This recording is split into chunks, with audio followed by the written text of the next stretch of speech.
Hello friends, welcome to our channel flip your coin. पिछले video में हमने index fund के बारे में देखा था।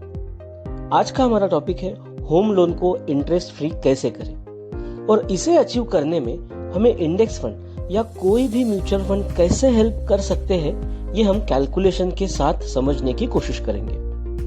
तो ये बहुत ही इंपॉर्टेंट वीडियो होने वाला है जिनका ऑलरेडी होम लोन है उनके लिए और जो होम लोन लेना चाहते हैं उनके लिए भी।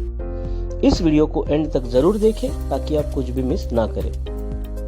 अपना घर खरीदना ये सारे इंडियंस का ड्रीम होता है क्योंकि खुद का घर होना एक प्रोग्रेस की निशानी माना जाता है और शायद इसीलिए हमारे रिश्तेदार या दोस्त हमें बार बार बोलते हैं घर कब ले रहे हो, अच्छा तुम अभी भी रेंट में रहते हो। लेकिन कॉन्स्टेंटली बढ़ते हुए रियल एस्टेट के रेट्स की वजह से घर लेने के लिए लोन लेना एक आम बात है और लॉन्ग टर्म में इस होम लोन के इंटरेस्ट रेट में हमारा बहुत ज्यादा पैसा जाता है। तो अगर मैं कहूँ कि आप ये होम लोन वाला इंटरेस्ट वापस कमा के जीरो बना सकते हो तो कैसे, ये एक एग्जाम्पल के जरिए समझते हैं। हम जब होम लोन लेते हैं तो बैंक वाले सिर्फ ईएमआई पर फोकस करते हैं। कम से कम ईएमआई करके आपके लोन का टेन्योर बढ़ा देते हैं, लेकिन ऐसा करने से आपका इंटरेस्ट कितना बढ़ेगा ये आपको शायद ही कोई बताता है। होम लोन का इंटरेस्ट बचाने से पहले हमें होम लोन कितना लेना चाहिए या फिर हम कितना अफोर्ड कर सकते हैं ये जानना जरूरी है। ज्यादातर बैंक आपको मैक्सिमम लोन देने का प्रॉमिस करते हैं, लेकिन उससे आपके बाकी एक्सपेंसेस या सेविंग्स बहुत ज्यादा इम्पैक्ट ना हो, इसीलिए आपको अपनी मंथली सैलरी के मैक्सिमम 60 टाइम्स ही लोन लेना चाहिए। तो अगर किसी की सैलरी 60,000 पर मंथ है तो उसे मैक्सिमम 36 लाख का लोन या उससे कम लोन लेना चाहिए।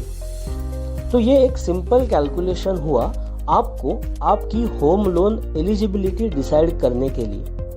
अगर कोई बैंक आपको इससे ज्यादा लोन देता है फिर भी आपको इसके ईएमआई वापस देने के बाद आपके घर खर्चे भी करने हैं, ये जरूर याद रखें।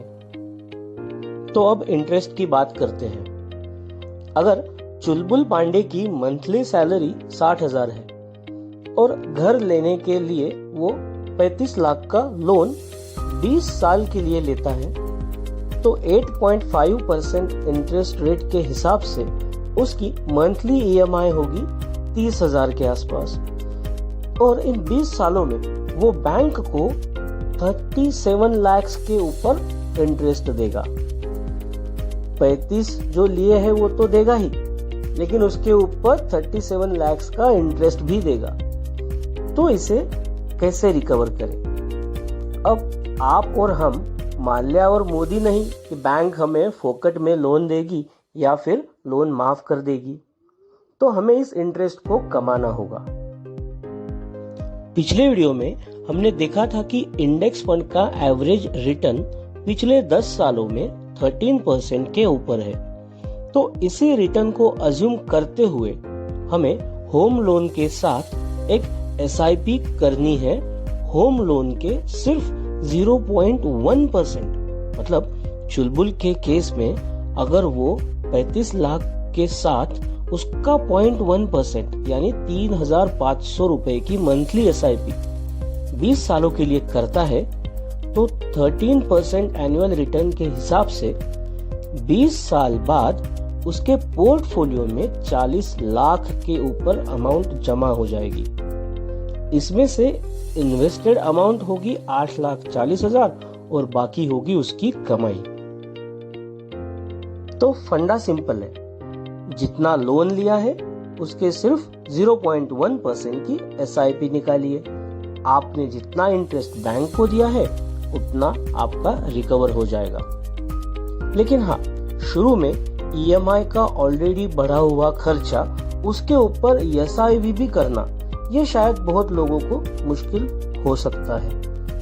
लेकिन जैसा हमने 10% सेविंग वाले वीडियो में देखा था, चाहे कुछ भी हो आपको आपकी मंथली इनकम का 10% सेव करना ही चाहिए। तो चुलबुल को 60,000 में से 6,000 तो वैसे भी सेव करने थे, उसमें से वो 3,500 की SIP निकालेगा। अब जो नेगेटिव लोग होते हैं वो कहेंगे कि इतना रिटर्न मिलेगा, इसकी क्या गारंटी है। तो भैया गारंटी तो कुछ भी नहीं है, लेकिन कुछ भी ना करने से बेहतर होगा कि जो भी रिटर्न मिले उससे बेनिफिट ले लो। हो सकता है कि 13% की जगह 9% का रिटर्न मिले, आपकी 40 लाख की जगह 25 लाख की कमाई हो, लेकिन फिर भी ये 0 से ज्यादा है। और अगर आप उस SIP को कंटिन्यू करते हैं तो आपके रिटायरमेंट की भी टेंशन दूर हो सकती है, घर भी पूरा होगा और रिटायरमेंट के लिए पैसे भी जमा होंगे। आई होप कि आपको वीडियो इंफॉर्मेटिव लगा होगा। Thank you for watching.